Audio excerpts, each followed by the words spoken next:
I had never seen a canoe race in my life or had any interest in it whatsoever until I saw the fellow on the Sunshine Coast that lives here called Grant Kenny, who was Australia's most successful Ironman competitor back in those days. I saw him when my parents bought me a book called the Australian Sporting Hall of Fame, and he was standing, and there was a full-page photo with him with a wooden kayak built from Struer in Denmark. And because Grant was a surf life-saving competitor and I was in life-saving, he was sort of a pretty admired person at the time.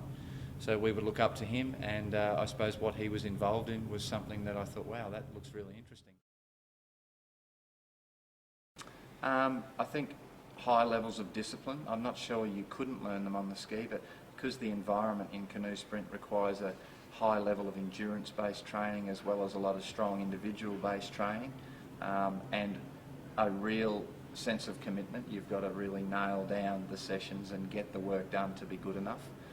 I think that area of discipline and commitment is what that Olympic style sport creates for you, which canoeing is one of them.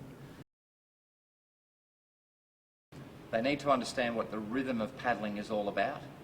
They also need to understand what it means to clip it along, how to clip the boat along and minimise energy use in order to do that, because that's what creates consistent momentum of the very high speed, taking away the absolute last few % of energy to do it, so you're saving things for the end.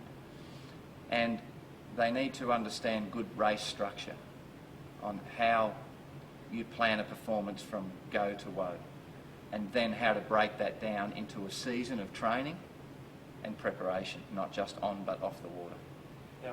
So they're the three key things that create the basis of performance in kayaking.